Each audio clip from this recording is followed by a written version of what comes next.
எல்லாருக்கும் நமஸ்காரம். இன்னைக்கு பெரியார் அருளிய நம்மாழ்வார் அருளிய கோவில் திருவாய்மொழியில 3வது நூறுல 3வது பத்துல முதல் பாட்டு. 3வது பதிகம்னா 3வது பதிகத்துல முதல் பாட்டு 3வது நூறுல, அதாவது 231 கணக்கு வச்சுக்கணும். நம்ம 3வது நூறுல 3வது பதிகத்துல முதல் பாட்டு. பாட்டை சொல்றேன், கேட்டுக்கோ. பொழிவிற் காலமெல்லாம் உடனாய் மன்னி வழுவிலா அடிமை செய்ய வேண்டும் நாம்.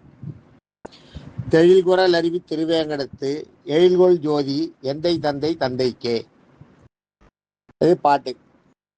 என் பாட்டை சொல்லும்போது ஒழிவிற் காலமெல்லாம், ஒழிவில்னா ஓய்வு 24 hours 24x7 அதுதான் ஒழிவிற் காலமெல்லாம்னா ஓய்வே இல்லாம எப்பயுமே ஓய்வு காலமெல்லாம் உடனாய் மன்னி, உடையே இருந்து. மன்னின்னா பிரியாமல்னு அர்த்தம். அதான் பின்னி பணிஞ்சிருக்கிறதுனால அதுதான் மன்னி. தொழில் காலமெல்லாம் உடனாய் மன்னி, பெருமாளோடையே இருந்து அதே நடுவிலேயே இருந்து வழுவிலா அடிமை செய்ய வேண்டும். வழுவிலான்னா வழுவுதுன்னா இந்த இடத்துல குற்றம்னு அர்த்தம். வழுவுதல்னா வழுக்கிறது இல்லை, வழுவுன்னா இந்த இடத்துல குற்றம்னு அர்த்தம். குற்றமில்லாத, வழுவிலா குற்றமில்லாத.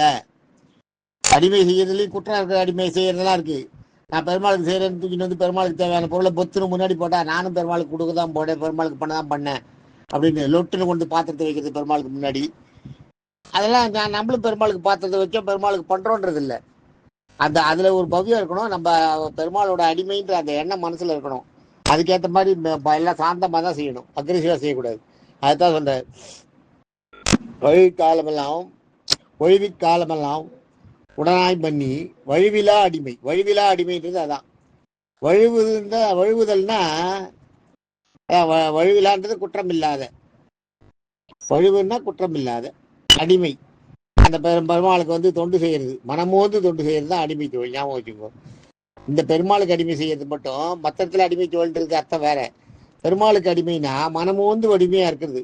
உங்களை யாரும் கம்பல் பண்ணல, நீங்க இருந்து செய்யலாம், செய்யின்னு சொல்லுவா, அவ்வளவுதான். செய்ய முடியாது, உங்களை நிறுத்தி வச்சு பண்ண வைக்கலாம் முடியாது. அதுதான் வழுவிலா அடிமை செய்ய வேண்டும். நம்ம எப்போதும் பெருமாளுக்கு அது மாதிரி அடிமை செஞ்சுட்டு இருக்கணும் அப்படின்னு சொல்றாரு நம்மாழ்வார். தெழில்குரல் அருவி. தெழில்னா கம்பீரமான அர்த்தம். தெழில்னா நல்லா கம்பீரமா பிரகாசமா சவுண்டா வருது பாருங்க. அதாவது சவுண்டை கம்பீரமானது என்னன்னா, சவுண்டு வரும் ஆனா கேட்க சகிக்காது. எங்க ஆஃபீஸில் ஒருத்தர் இருந்தார், என் பேர் தான் மணிவண்ணன். அவர் பேசினான்னா நம்மளுக்கு எப்போ நிறுத்துவாருன்னு தோணும். அந்த மாதிரி அவர் பேச்சே சரியா இருக்காது, நல்லாவே இருக்காது, ஒரு மாதிரி இருக்கும் குரல். ஆனால் சிலர் பேசும்போது நமக்கு எப்பயுமே கேட்டுட்டு இருக்கலாம். குப்புரா அவர் ஒருத்தர் இருந்தார், அவர் அது மாதிரி பேசும்போது பார்த்தீங்கன்னா நீங்கள் கேட்டுட்டே இருக்கலாம். அவர் சொல்றது பழைய விஷயத்தை தான் சொல்லுவார் திருப்பி திருப்பி, ஆனாலும் கேட்டுட்டே இருக்கலாம், ரம்யமாக இருக்கும். அதை தான் இங்கே சொல்கிறா. தெழில்னா கம்பீரமான, கம்பீரமானது அதான்.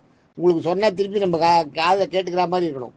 ஒரு மாதிரி ரஃபாவும் கரகரன்னும் ஒரு மாதிரி இது இல்லாமல் இருக்கக்கூடாது, ஒரு அதில் ஒரு பவ்யம் இல்லாமல் இருக்கக்கூடாது. அதுதான் சொல்கிறாருங்க. தெழில் குரல் அருவி. தெழில் குரல் அது மாதிரி கம்பீரமான குரலோட, இனிமையான கம்பீரமான குரலோட அருவி கொட்டுற சவுண்ட் இருக்கு பாருங்க. அது எப்போ எவ்வளோ நேரம் வேணாலும் கேட்டுக்கலாம், சோடு கேட்குறா தெரியல.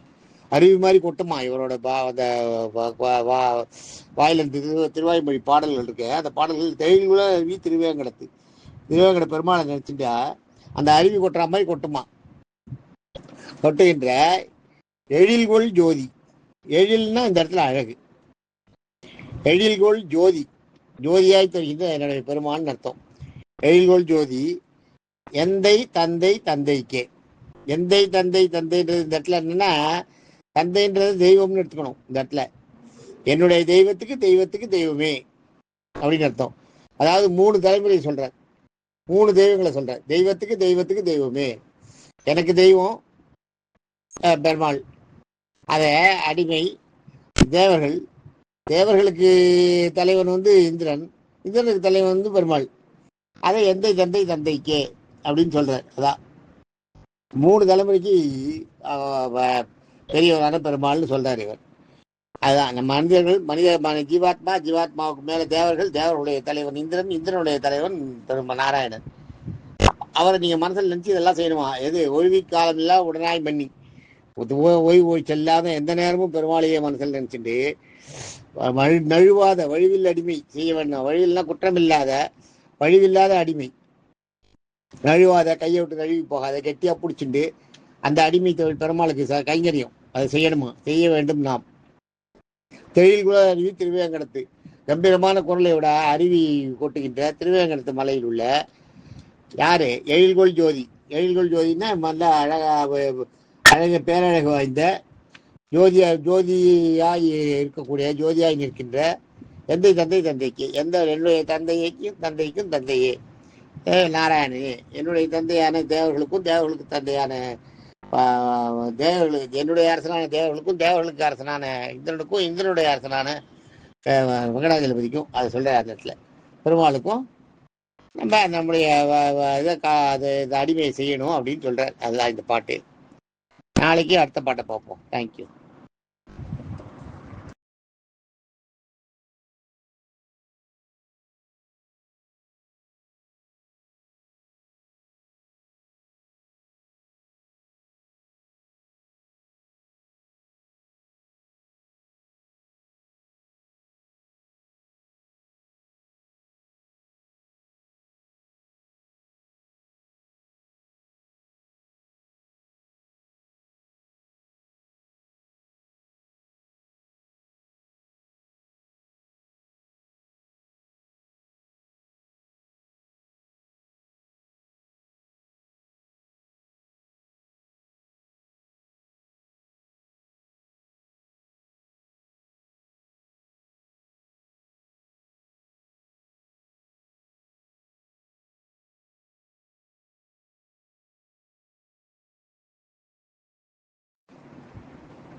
இந்த பாட்டோட கன்க்ளூஷன் பார்த்தீங்கன்னா, கம்பீரமான ஓசையுடைய அருவி பாயிர திருவேங்கட மலையில் அழகிய ஜோதி வடிவத்தில் இருக்கிற வெங்கடாஜலபதி எப்போதும் மறக்காமல், உடன் பிரியாது இருந்து எப்போதும் அங்கேயே இருந்து குற்றமில்லாத, தவறில்லாத, குற்றமில்லாத நம்மளுடைய அடியார் தொண்டை நம்ம செய்யணும், அடியாருக்கு செய்கிற தொண்டை நம்ம செய்யணுன்றதாக அர்த்தம் இந்த இடத்துல. தேங்க்யூ.